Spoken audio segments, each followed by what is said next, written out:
Coming up, we have a brief interview with our very own, our favorite DJ, Hush One, and he's interviewing Joseph Mercado, a DJ and a logo producer here in Phoenix, Arizona. So here's that interview and see what they caught up and what's going on with that.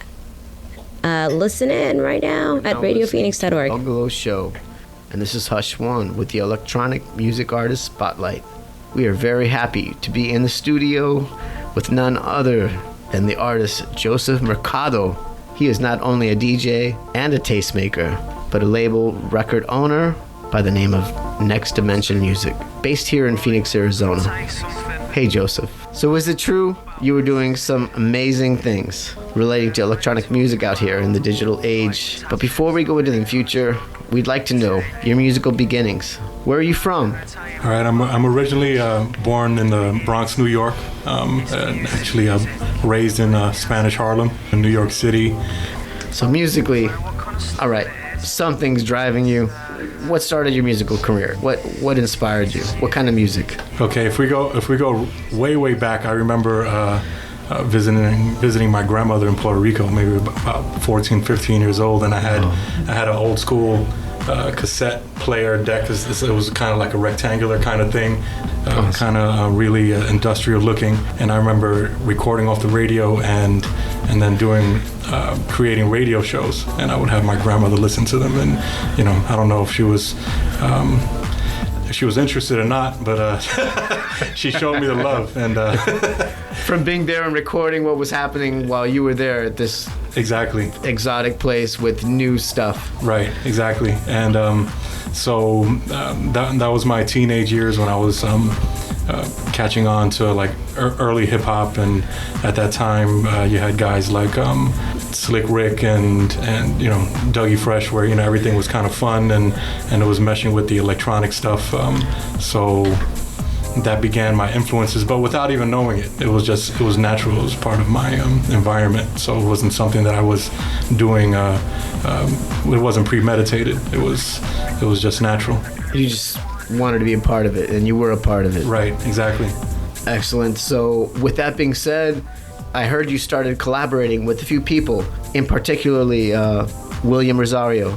How did that start, and what came from that? Right.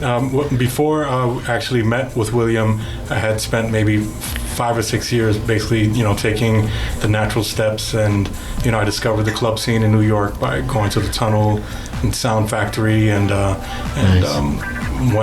when I found that, I was like, wow, what is this? It was like you had people from all walks of life, dancing to, to this music, and it was weird. It was brand new, like the first time hearing stuff like, the Jungle Brothers produced by Todd Terry, and then I was just like, this is insane.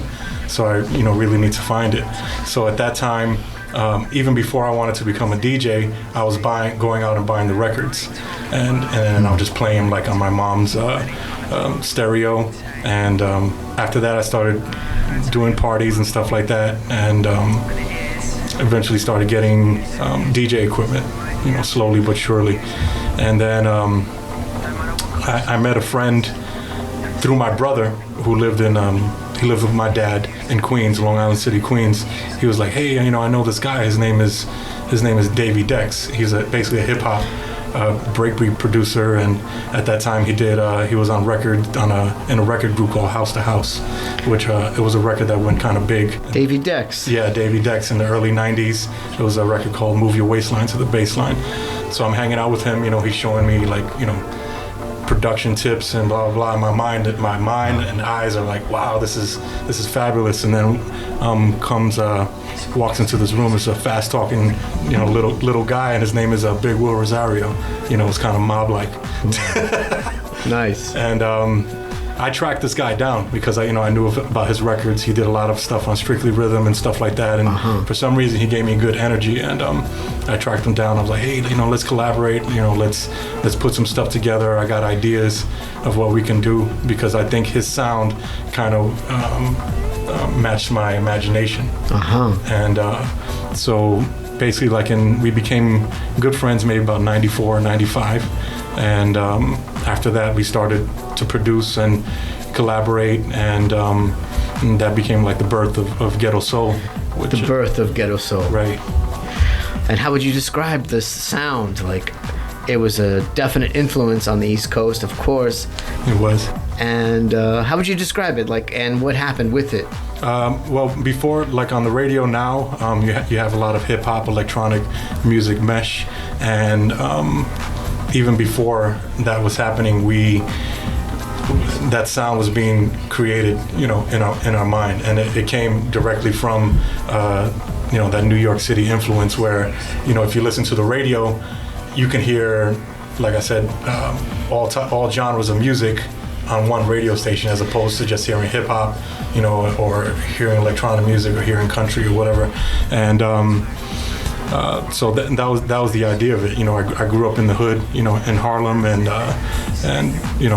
to me it was soulful.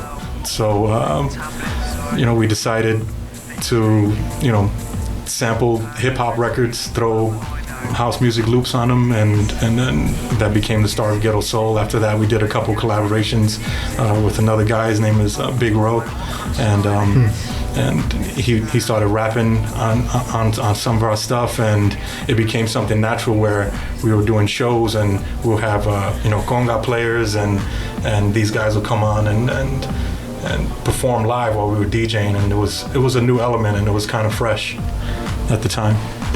So with you and William Rosario working out the Ghetto Soul, after that, like MegaMen, where did it go? Okay, MegaMen was one of the highlights in my music career. Basically, it was based on a collaboration, first of all with a good friend, and the relationship was the basis there. Like, we wouldn't just do music; we'll talk about life, and nice. And to this day, we're still really close friends, and at that time, just joking around, we were like, what do we call ourselves? We were playing pool one day at the spot in New York, and I saw one of the slot machines, and it was like Mega Slots, and I was like, just joking around, let's call ourselves the MegaMen, and let's DJ on 4 turntables and pull out these effects and create a show, and he was like, all right, let's do it, I'm down, bro, and right there it just became the birth of whatever was in our mind started to take place, and started to form and create a reality. Well, here's a song actually from your collab connection, MegaMen, and the track is titled Dark World. Let's hear this. All right.